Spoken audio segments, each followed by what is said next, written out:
Everyone, I am your educator चंचल। आज हम membrane transport के बारे में पढ़ने वाले हैं। प्रीवियस लेक्चर्स आप जरूर देख लीजिएगा, जिसमें हमने प्लाज्मा मेम्ब्रेन की basic structure, fluid mosaic model, lipids, membrane proteins और उनसे रिलेटेड कुछ टेक्निक्स को डिस्कस किया है। इस लेक्चर को आप जरूर देखिएगा, क्योंकि यहाँ से क्वेश्चंस जो हैं आपसे बहुत बार एग्जाम्स में पूछे जाते हैं। मोस्ट इंपॉर्टेंट टॉपिक है ये प्लाज्मा मेम्ब्रेन का। आपको 5 to 6 मार्क्स जो है ये लेक्चर जरूर देकर जाएगा। तो चलिए आज के लेक्चर की शुरुआत करते हैं। प्रीवियस लेक्चर्स में हमने पढ़ा है कि जो हमारी कोशिका होती है, सेल होती है, इसका बाहरी आवरण या आउटर बाउंड्री कौन बनाता है? प्लाज्मा मेम्ब्रेन यानी प्लाज्मा झिल्ली बनाती है। तो इस तरीके से हमें समझ में आ रहा है कि plasma membrane as a barrier यहाँ पर प्रेजेंट है, फ्रीली मॉलिक्यूल्स को सेल के अंदर बाहर आने जाने नहीं देती है। ठीक है, हमने कैरेक्टर एक पढ़ा था प्लाज्मा मेम्ब्रेन का कि ये सिलेक्टिवली परमिएबल होती है। कैसी है? सिलेक्टिवली परमिएबल, यानी कि चयनात्मक पारगम्यता झिल्ली होती है। कुछ ही मॉलिक्यूल्स को जो है ये सेल के अंदर आने जाने देती है, बाकी मॉलिक्यूल्स के लिए इम्परमिएबल होती है, अपारगम्य होती है। अब क्वेश्चन डायरेक्ट यहाँ से पूछा जाता है कि कौन से मॉलिक्यूल्स हैं जो कि इस प्लाज्मा मेम्ब्रेन को क्रॉस करके सेल के अंदर बाहर आ जा सकते हैं और किन मॉलिक्यूल्स के लिए ये इम्परमिएबल होती है। सो मान लेते हैं कि ये हमारी यहाँ पर प्लाज्मा मेम्ब्रेन है। जैसा कि मैंने आपको बताया था कि प्लाज्मा मेम्ब्रेन में जो लिपिड बाइलेयर होती है उसमें हमारे पास दो तरीके के मॉलिक्यूल्स, मतलब दो तरीके के यहाँ पर एंड्स होते हैं। पोलार एंड होता है और नॉन पोलार होता है। तो ये जो हेड पार्ट होता है ये पोलार होता है। पोलार होने का मतलब है वाटर सॉल्युबल, हाइड्रोफिलिक होते हैं। वहीं ये जो चेन पोर्शन होता है ये कैसा होता है? हाइड्रोफोबिक होता है, वाटर में इनसॉल्युबल होता है, जल में अघुलनशील होता है, ध्रुवीय और अध्रुवीय। ठीक है, इस तरीके से ये हमारी पूरी क्या बनी हुई है? लिपिड बाइलेयर है। ठीक है, अब बात करते हैं कौन से मॉलिक्यूल्स इनको क्रॉस कर सकते हैं। तो सबसे पहले हम बात करते हैं हाइड्रोफोबिक मॉलिक्यूल्स की। हाइड्रोफोबिक मॉलिक्यूल्स यानी कि जल में अघुलनशील पदार्थ कौन कौन से होते हैं? इसमें ऑक्सीजन आएगा, CO2 देखने को मिलती है, नाइट्रोजन है और उसके अलावा हमें बेंजीन देखने को मिलती है।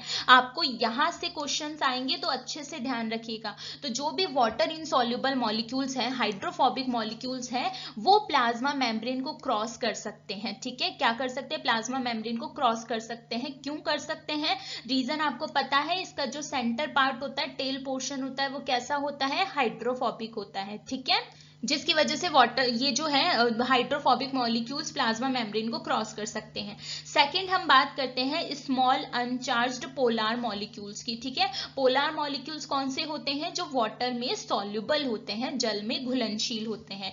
इसमें कौन कौन आएगा? इसमें हमें वाटर यानी H2O, उसके अलावा हमें यूरिया देखने को मिलता है और ग्लिसरॉल देखने को मिलता है। तो अगर हम इनकी बात करें तो ये भी कैसे होते हैं? इसको डिफ्यूजेबल होते हैं, प्लाज्मा मेम्ब्रेन से जो है क्रॉस करके सेल के अंदर बाहर आ जा सकते हैं। ठीक है, वहीं अगर हम बात करते हैं लार्ज पोलार मॉलिक्यूल्स की, जिसमें हमारे पास कौन आएगा? ग्लूकोज हो जाएगा, सुक्रोज हो जाएगा। तो ये भी कैसे होते हैं? ये भी यहाँ पर स्लाइटली डिफ्यूजेबल होते हैं, सेल के अंदर बाहर आ जा सकते हैं।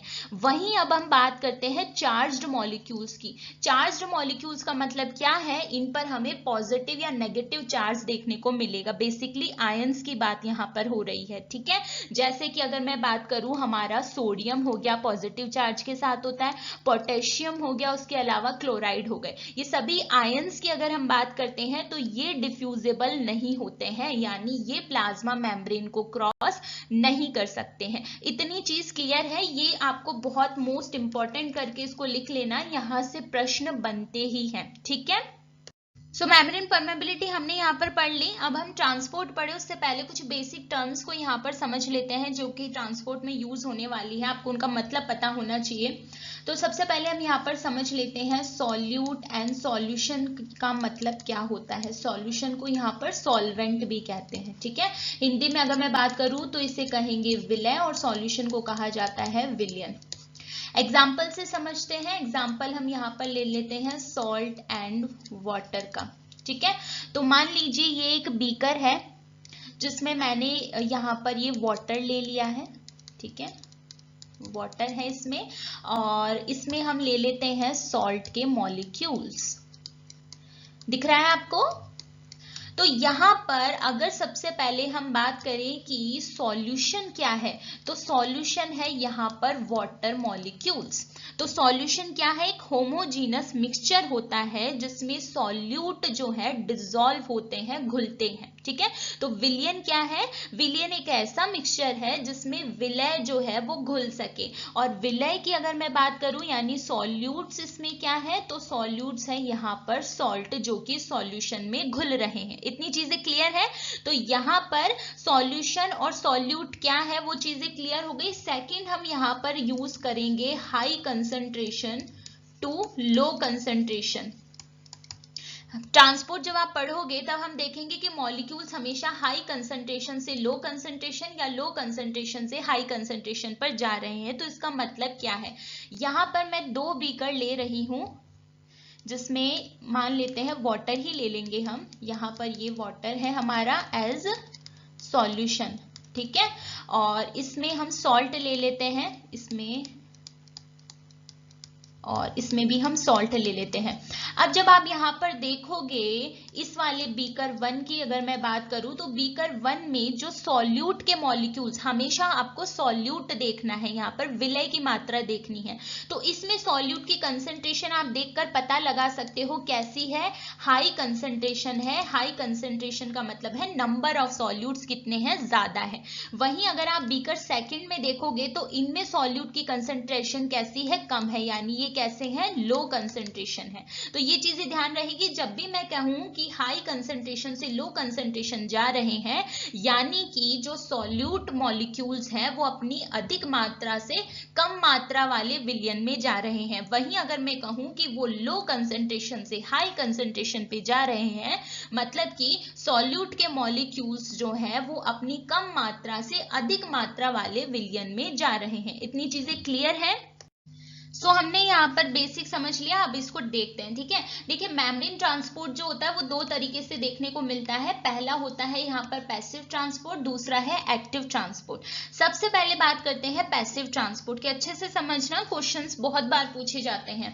पैसिव ट्रांसपोर्ट में जो मॉलिक्यूल का ट्रांसपोर्ट होता है वो हमेशा हाई कंसंट्रेशन से लो कंसंट्रेशन की तरफ होता है। इसको अच्छे से लिख लेना स्टार मार्क करके। पैसिव ट्रांसपोर्ट में कैसे होगा, हाई कंसंट्रेशन से लो कंसंट्रेशन में होगा, यानी कि जो सॉल्यूट मॉलिक्यूल्स है, विलय अणु है, वो अपनी अधिक सांद्रता वाले विलयन से कम सांद्रता वाले विलयन की तरफ जाएंगे, हाई कंसंट्रेशन से लो कंसंट्रेशन की तरफ जाएंगे।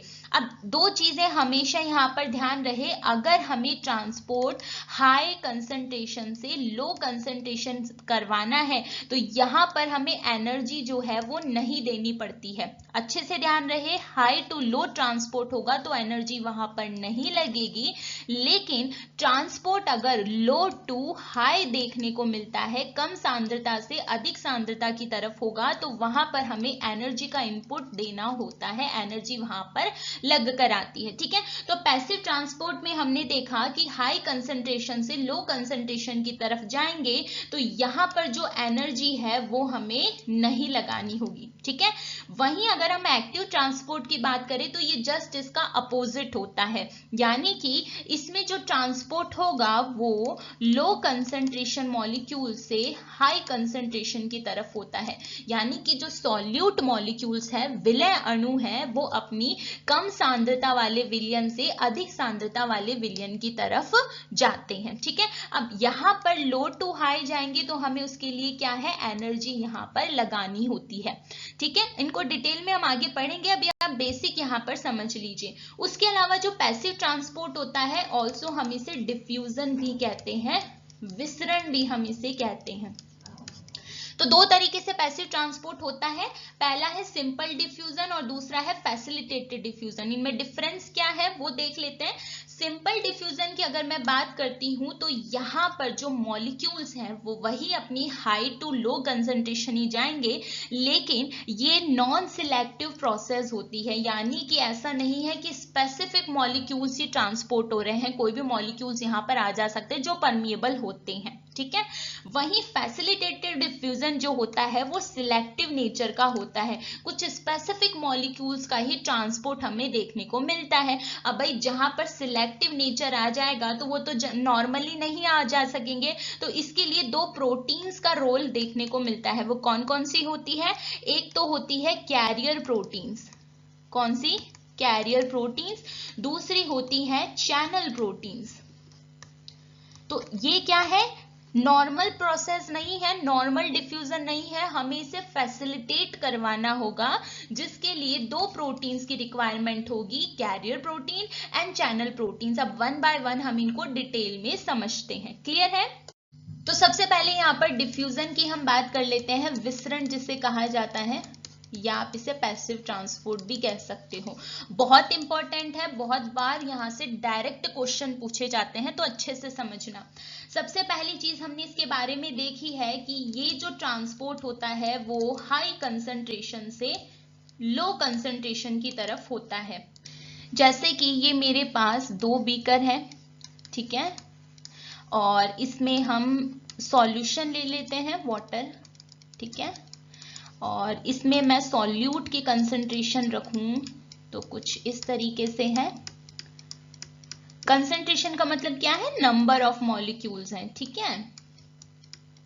तो अब आप यहाँ पर देखकर पता लगा सकते हो कि हाई कंसंट्रेशन किस में है और लो कंसंट्रेशन किस में। आप यहाँ पे देखिए मॉलिक्यूल्स जो हैं, इसमें देखिए जो सॉल्यूट के मॉलिक्यूल्स है जो रेड कलर से मैंने बनाए हैं वो कैसे हैं? इसमें ज्यादा हैं, तो ये कैसा हो जाएगा? ये हो जाएगा यहाँ पर हाई कंसंट्रेशन।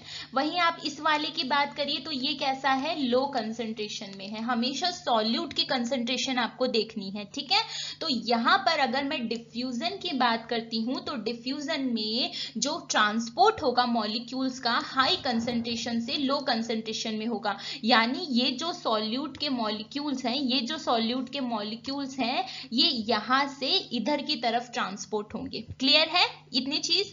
दूसरा, हमने हमेशा देखा कि हाई कंसंट्रेशन से जब भी लो कंसंट्रेशन में ट्रांसपोर्ट होता है तो हमें एनर्जी जो है वहां पर लगानी नहीं पड़ती। तो ये स्टार मार्क करके लिखना कि डिफ्यूजन में जो है एनर्जी नहीं देनी पड़ती है मॉलिक्यूल्स को ट्रांसपोर्ट कराने के लिए, ठीक है। तीसरी चीज आपको जो इसमें ध्यान रखनी है कि यहां पर जो डिफ्यूजन की रेट है, डिफ्यूजन की रेट यानी जिस दर पर विसरण होता है वो हमेशा प्रोपोर्शनल होती है कंसंट्रेशन ग्रेडियंट के। कंसंट्रेशन ग्रेडियंट के मतलब क्या है? जितना ज्यादा आप सांद्रता बढ़ाते जाओगे उतने ही ज्यादा डिफ्यूजन की जो दर है, डिफ्यूजन की जो रेट है वो कैसी है? बढ़ती जाएगी। तो ये अच्छे से आप स्टार मार्क करके लिखना कि जो डिफ्यूजन की रेट है प्रोपोर्शनल होती है कंसंट्रेशन ग्रेडियंट के। जितना ज्यादा जो है ये कंसंट्रेशन में डिफरेंस आपको देखने को मिलेगा उतना ही ज्यादा जो है ये डिफ्यूजन की रेट भी होती है। ये तीन चीजें आपको यहाँ पर ध्यान रखनी है, इससे ज्यादा आपको कुछ ध्यान नहीं रखना है, ठीक है। अब यहाँ पे मोस्ट इंपॉर्टेंट टॉपिक आ जाता है हमारा ऑस्मोसिस, जिसे हम परासरण भी कहते हैं। स्टार मार्क करके लिखना, यहाँ से प्रश्न पूछा ही जाएगा, ठीक है। तो ये हम किसके केस में बात करते हैं? वाटर के केस में डिफ्यूजन को देखते हैं। अब वो कैसे होता है? सेम वही है हमारा हाई टू लो, बट यहाँ पर वाटर कंसंट्रेशन देखी जाती है। यहाँ पर ट्रांसपोर्ट कैसे होता है? हाई वाटर कंसंट्रेशन से लो वाटर कंसंट्रेशन पर होता है, ठीक है। मैं जितने भी टॉपिक लिख रही हूँ सिर्फ आपको उतना ध्यान रखना है, उतना ही लर्न करना, उससे ज्यादा नहीं पूछा जाता, ठीक है। सो हाई वाटर कंसंट्रेशन से लो वाटर कंसंट्रेशन पर ट्रांसपोर्ट होता है। किसके थ्रू होता है? सेमी परमिएबल मेम्ब्रेन के थ्रू होता है, ठीक है। तो जैसे मान लीजिए ये मेरी सेमी परमिएबल मेम्ब्रेन है, कुछ इस तरीके से ये यहाँ पर इस मेम्ब्रेन से अलग है। यहाँ पर मैं बात कर लेती हूँ वाटर की कंसंट्रेशन, ये कुछ इस तरीके से है, और यहाँ पर वाटर की कंसंट्रेशन ये है। तो हमेशा यहाँ पर ध्यान रखिए, ये मैं बात कर देती हूँ हमारा सॉल्यूट है कुछ इस तरीके से। तो जाहिर सी बात है अगर यहाँ पर वाटर की कंसंट्रेशन ज्यादा है तो सॉल्यूट की कंसंट्रेशन क्या हो जाएगी, कम हो जाएगी। इतना तो बेसिक आपको पता है ना। अगर वाटर की कंसंट्रेशन हाई है तो इसमें जो भी सॉल्यूट होगा उसकी कंसंट्रेशन कम हो जाएगी, और अगर वाटर की कंसंट्रेशन यहाँ पर कम है तो सॉल्यूट की कंसंट्रेशन यहाँ पर ज्यादा हो जाएगी। ये दो चीजें यहाँ पर ध्यान रहे, ठीक है। तो इसको हम 1 नंबर दे देते हैं, इसको 2 दे देते हैं। तो 1 वाले में यहाँ पर क्या कंडीशन है, वाटर की कंसंट्रेशन ज्यादा है तो सॉल्यूट की कंसंट्रेशन कम होगी। और दूसरी कंडीशन मैंने यहाँ पर बताई है, यहाँ पर आप वाटर की कंसंट्रेशन देखिए कम है, इस वाले में जल की मात्रा कम है, तो यहाँ पर सॉल्यूट की कंसंट्रेशन जो है वो ज्यादा हो जाएगी, यही होता है। तो अगर हम ऑस्मोसिस की बात करेंगे तो यहाँ पर जो ट्रांसपोर्ट होगा वो कैसा होगा, हाई वाटर कंसंट्रेशन से लो वाटर कंसंट्रेशन पर देखने को मिलता है। यानी कि ट्रांसपोर्ट कहाँ से कहाँ होगा, कुछ इस तरीके से देखने को मिलेगा, ठीक है। और ये जो ट्रांसपोर्ट होता है वो कुछ इस तरीके से होगा कि जो दोनों है हमारे, ये वाला सॉल्यूशन और ये वाला सॉल्यूशन, यहाँ पर जो मात्रा है जब इक्वल हो जाती है, कब हो जाती है, इक्वल हो जाती है, तो ये ट्रांसपोर्ट जो है वो रुक जाता है, ठीक है। यहाँ पर ही आपको एक स्टार मार्क करके लिखो, प्रेशर देखने को मिलता है जिसे कहते हैं ऑस्मोटिक प्रेशर, परासरण दाब कहा जाता है जिसे, ठीक है। क्या कहते हैं, परासरण दाब। सो ऑस्मोटिक प्रेशर क्या है, ऑस्मोटिक प्रेशर एक हाइड्रोस्टैटिक प्रेशर है। क्या है, हाइड्रोस्टैटिक प्रेशर है जो क्रिएट किया जाता है वाटर कॉलम पर, जिसके रिजल्ट में क्या होगा, कोई भी वाटर मॉलिक्यूल्स का ट्रांसपोर्ट जो है वो हमें देखने को नहीं मिलेगा, ठीक है। यानी मॉलिक्यूल्स जो है वाटर के एक जो है साइड से दूसरी साइड जो है वो नहीं जा पाएंगे, ट्रांसपोर्ट वाटर मॉलिक्यूल्स का फिर हमें देखने को नहीं मिलेगा। इतनी चीज क्लियर है। अब इसी से रिलेटेड एक इंपॉर्टेंट टॉपिक हम यहाँ पर देखते हैं जहां से प्रश्न पूछे जाते हैं। तो 3 तरीके के सॉल्यूशन हमें देखने को मिलते हैं, कौन कौन से। सबसे पहला होता है आइसोटोनिक, दूसरा है यहाँ पर हाइपरटोनिक सॉल्यूशन, एंड तीसरा है हाइपोटोनिक सॉल्यूशन। देखिए आइसो का मतलब होता है सम यानी कि इक्वल, हाइपर का मतलब क्या होता है, ज्यादा, हाई, ठीक है। और हाइपो का मतलब क्या होगा, यहाँ पर लो यानी कि कम, ठीक है। नाम से ही समझेंगे इसको। आइसोटोनिक सॉल्यूशन वो होता है जहां पर जो सॉल्यूट की कंसंट्रेशन होती है दोनों सॉल्यूशंस में इक्वल होती है।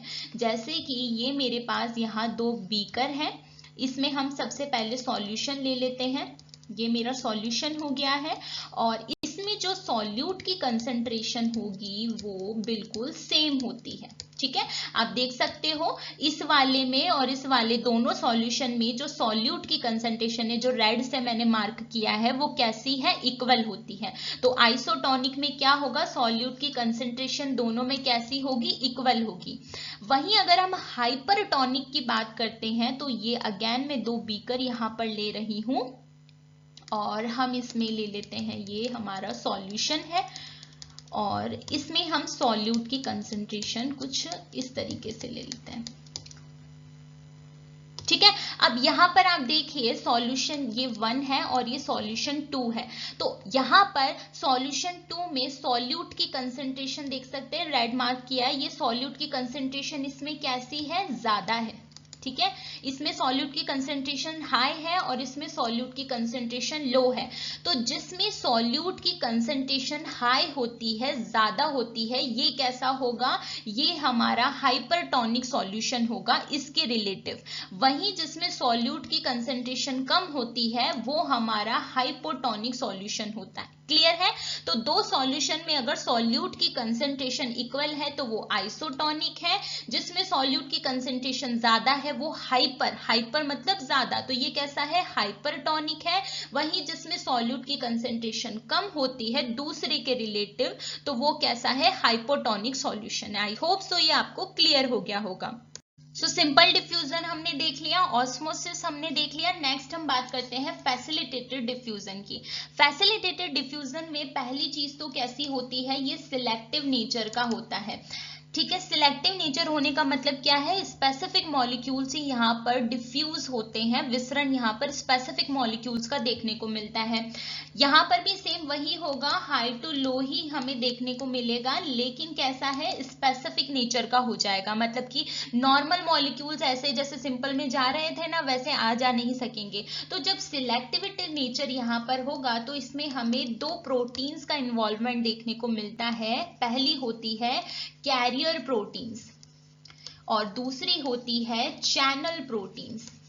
Carrier proteins and channel proteins. अब यहां पर देखिए, नाम से समझिएगा, प्लाज्मा मेम्ब्रेन जो होती है, कैरियर प्रोटीन्स वहां पर एज अ कैरियर प्रेजेंट होते हैं। ये मेरी प्लाज्मा मेम्ब्रेन है, ठीक है। ये सेल का क्या है, इनर साइड है और ये सेल का आउटर साइड है। तो मॉलिक्यूल्स को इस आउटर साइड से या इनर साइड से भी, हम आउटर से समझते हैं, आउटर से अगर इनर लेकर जाना होगा तो उसके लिए यहाँ पर प्रोटीन्स जो है वो एज अ कैरियर फॉर्म में प्रेजेंट होंगे, ठीक है।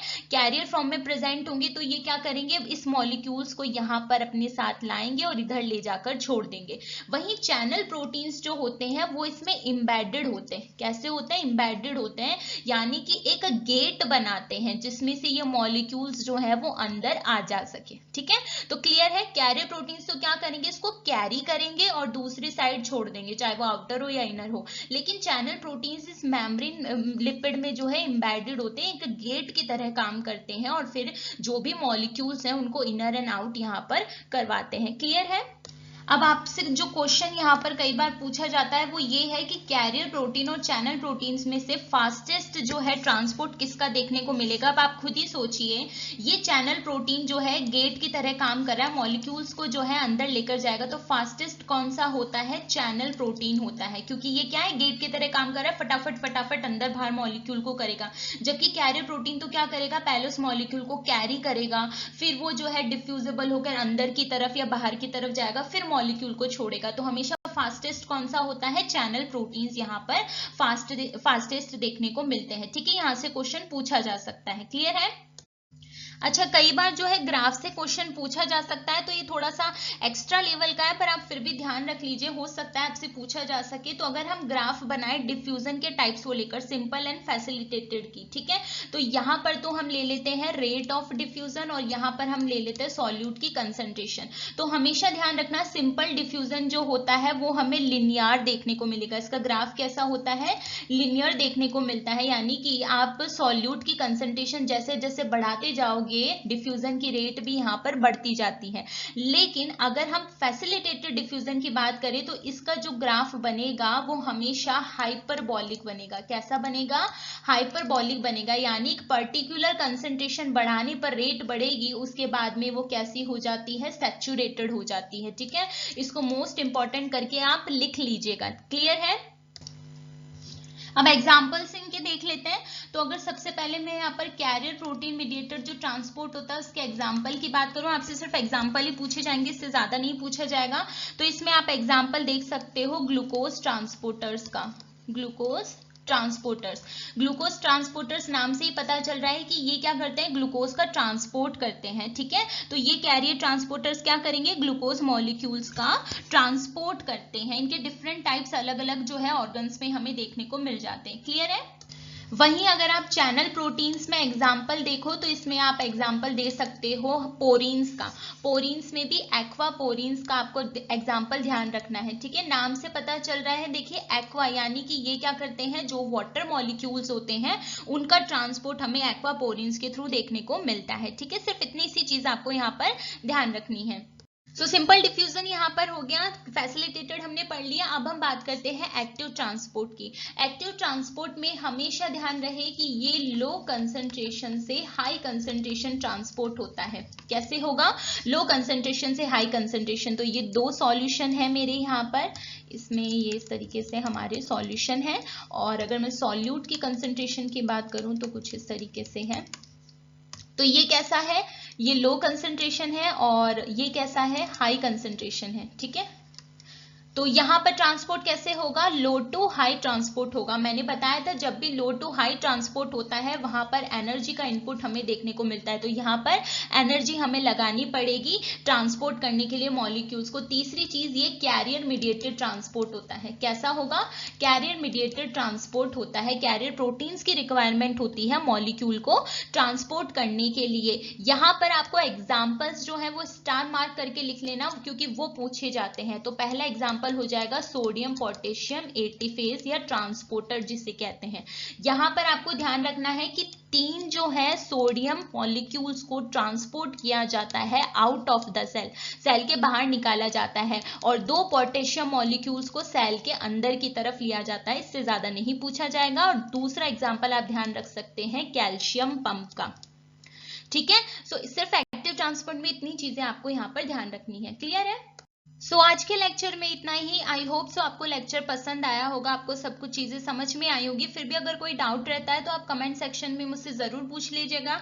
आज प्लाज्मा मेम्ब्रेन हमारा कंप्लीट हो गया है। नेक्स्ट लेक्चर हम सेल वॉल पढ़ेंगे जिसको बहुत डिटेल में हम पढ़ने वाले हैं। यहाँ से क्वेश्चंस जो है वो बहुत बार पूछे गए हैं।